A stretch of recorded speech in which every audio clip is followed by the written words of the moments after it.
इस क्लास में हम लोग पढ़ेंगे वेक्टर के अंदर मिड पॉइंट फॉर्मूला और दूसरा है section formula. Mid point formula कब यूज करना है, मान लेते हैं कोई दो पॉइंट दे रखे हैं हमें P और Q, ये दोनों पॉइंट दे रखे हैं और इनके दोनों पोजीशन वेक्टर दे रखे हैं।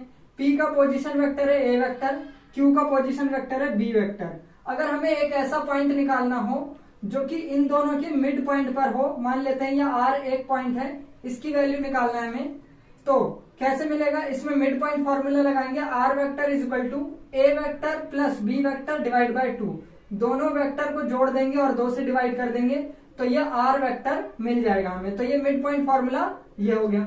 अब इसके बाद आते हैं सेक्शन फॉर्मूला। सेक्शन फॉर्मूले में मान लेते हैं ये P और Q दो पॉइंट दे रखे होंगे तुम्हें, P का पोजीशन वेक्टर है A वेक्टर और Q का पोजीशन वेक्टर है B वेक्टर। R का हमें वेक्टर निकालना है, अगर इसका रेशियो m/n है तो ये PR और RQ का जो रेशियो है वो m/n है। तो R वेक्टर कैसे मिलेगा, MB vector N A vector, MB vector plus N A vector divided by M plus N।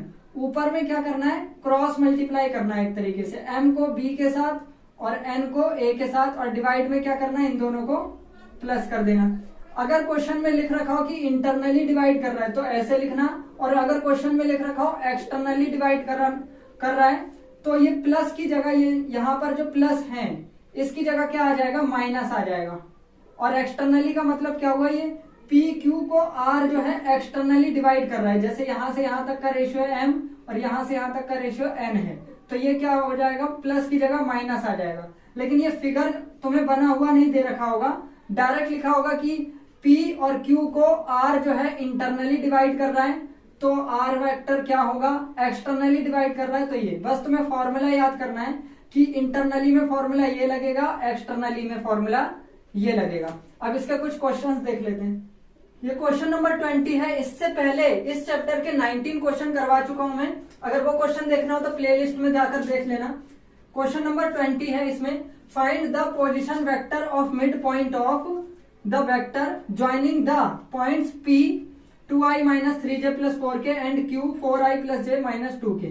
हमें एक ऐसे वेक्टर का, एक ऐसा पॉइंट का पोजीशन वेक्टर निकालना है जो कि इस P और Q से ज्वाइन होने वाली लाइन का मिड पॉइंट हो। तो मान लेते हैं ये P और Q से ज्वाइन होने वाली लाइन ये है, इसका मिड पॉइंट R है, ये R मान लिया मिड पॉइंट है। अब इसका पोजीशन वेक्टर चाहिए हमें, तो इसमें मिड पॉइंट फॉर्मूला लगा देंगे, R vector is equal to क्या होगा, P vector plus Q vector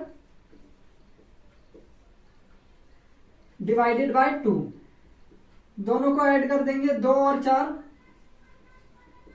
6i minus 3 plus 1 minus 2j 4 minus 2 plus 2k, और सबके डिवाइड में 2 आएगा तो इनको सेपरेट करेंगे तो ये आ जाएगा, तो ये आ गया 3i minus j plus k, यह आंसर हो गया। क्वेश्चन नंबर 21 है, इसमें लिखा है find the position vector of A point R which divide the line segment joining points P i plus 2j plus k and Q 4i plus j plus 2k in the ratio 2:1। हमें एक ऐसा point का position vector निकालना है जो इन दोनों point को internally divide कर रहा है, किस रेशियो में, 2:1, और दूसरा है एक्सटर्नली डिवाइड कर रहा है किसमें, 2:1 में। तो जब इंटरनली डिवाइड करेगा तो फॉर्मूला क्या होगा, सेक्शन फॉर्मूला लगा देंगे, R vector is equal to, पहले P आ रहा है बाद में Q, 2:1 है ना, तो यहां पर लिखेंगे MQ vector plus NP vector divided by M plus N। M की वैल्यू कितनी है, 2 है, Q वेक्टर ये रहा 4i plus j plus 2k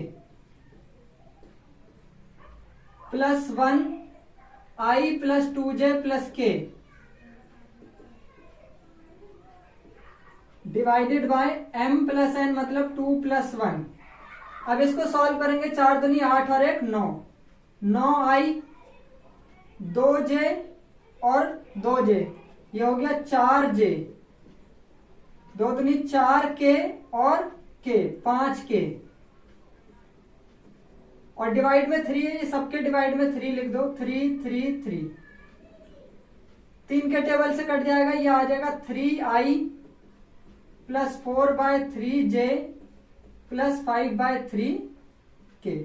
और यही चीज अगर एक्सटर्नली हो दूसरे वाले में, ये एक्सटर्नली है तो क्या लिखेंगे, r vector is equal to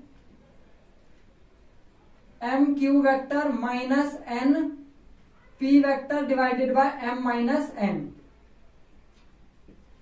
m की वैल्यू है 2, p है i plus 2j, sorry q की वैल्यू है 4i/2k, 4i/2k माइनस 1, p की वैल्यू है i/2j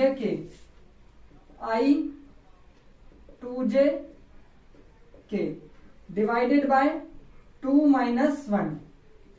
तो ये हो गया 4 2 8 minus 1 7i, 2j minus 2j 0j, 4k minus k 3k हो गया, और 2 माइनस 1 क्या हो गया 1। तो 1 तो डिवाइड में लिखना जरूरी नहीं है, तो आंसर ये हो गया।